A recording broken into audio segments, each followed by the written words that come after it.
going on, guys? So, a couple days worth of work here. Finally got to my Target camper.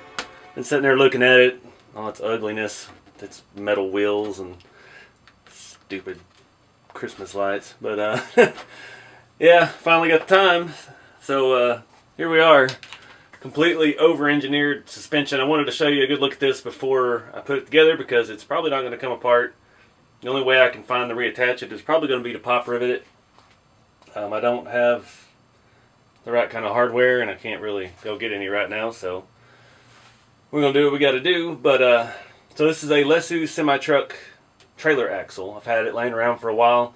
Problem with it, the track width is just a little wider than this trailer, so there was no way of making it tuck. This is a nice aluminum axle. I wasn't going to try to hack it. It's got ball bearings in it, and it's a nice piece. A little too nice for this, but oh well. So just going through all the scrap parts I had. I only had a 3-link truss, the offset center. So doing a traditional 4-link would have been wonky. So of course I did the overcomplicated way, and the 3-link with a panhard.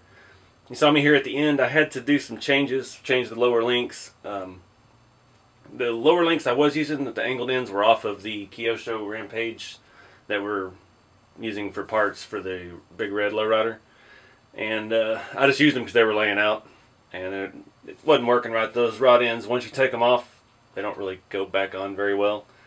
The plastic rod ends are kind of junk. The rod itself was good, but yeah. And also I was getting some deflection. So this tin floor that came out of this camper is super flimsy. I mean, it just has absolutely no strength whatsoever. So I was getting some deflection from my front 4-link mounts. So I had to add some aluminum braces. Still not the sturdiest, but it's enough for this little thing. This wasn't a very solid platform. You see I put the 1.5 inch wide aluminum spine down the middle just to keep it together. All kinds of stuff. I just started throwing parts at it, having fun with it. It's kind of neat. Not having to worry about drive shaft angles and stuff with just a trailer axle. The rear shock towers are off the Fijon FJ9 drift car. Just more scrap stuff I had laying around. They are a little flimsy. They're bolted to the floor. I've tied them together here with an adjustable tie rod. Just to help stiffen everything up. The front, I just used rod ends. I went to metal ones to mount the front 4-link. And with the metal brace, or the aluminum brace, tied it together with another link rod, just to keep them from moving, because these 2 pivot points there, it doesn't work, so you've got to stiffen those up.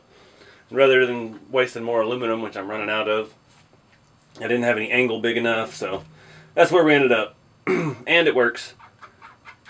Only a little bit of side-to-side movement. I readjusted my panhard.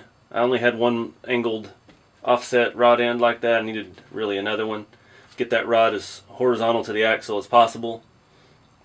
Touring car shocks, lots of spacers, lots of screws. You can see on the bottom there's a lot of a lot of stuff going on. So we have the links mounts for the truss, the 3-link, 4-link truss, and I had another set of the front mounts, so I put them on the bottom, angled down so our shocks can mount low. So these didn't have to be super high, the shock towers. And yeah, it all worked out pretty well. With adding the fenders to the trailer, I was able to widen up the axle a little bit. I just threw another 12mm spacer or hex in there. It's not, it's not driven, so we don't really need that. I had some bigger ones, but nothing would fit the pins off of this Lesu axle. It does have a pin inside a 12mm hex. And all my other hexes would not fit except these old plastic Tamiya ones, so I just threw some aluminum ones on the outside. I was able to tighten the axles down, widen up the track width a little bit to fill out the fenders better. And yeah. So let's move on to the fun part here, the body. Let me get you a better look. So you can see how this is attached. It was pop riveted here and here, and that had everything. So that's how we're going to go back together. I got my windows reinstalled. Re-hot glued the curtains after removing the Christmas lights. I really wanted to age the curtains, but I have absolutely nothing at home. Usually you do like a coffee or a tea, and you soak them and stain them, and then when they dry, they're, dirty. But yeah, I have nothing like that. I don't drink coffee or tea, so Mounting the fenders, I made some aluminum brackets in the very beginning of the video. That was like 4 days ago. Oh good, my neighbors are mowing, so you can hear their lawnmower in the video. But I ended up having to make longer ones and change the holes, make room for everything in there. So they are bolted to the bracket on the fender side with a scale bolt and a lock nut. And then the trailer side, I just drilled some holes and pop riveted it through. Quick and easy and dirty.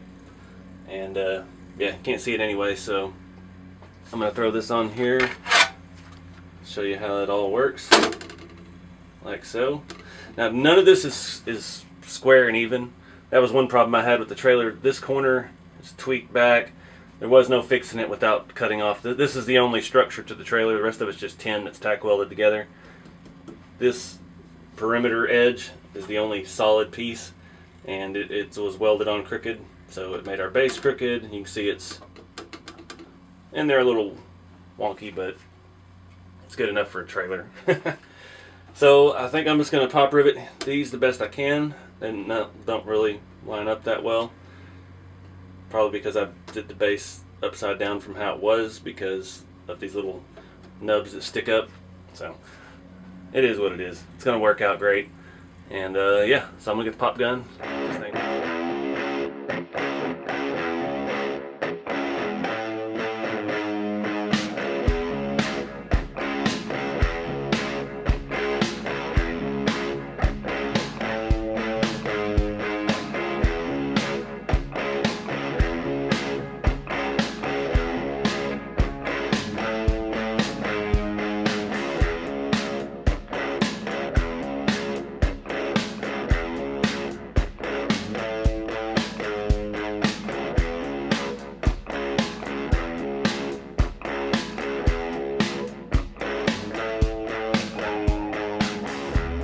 Alright guys, we're done for now.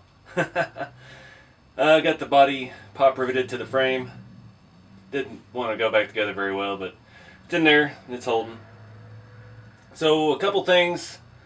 Obviously the fenders, when I get asked a lot, I already have on social media. The fenders are made vacuum formed styrene by Wes Made. I'll put a link below to his channel.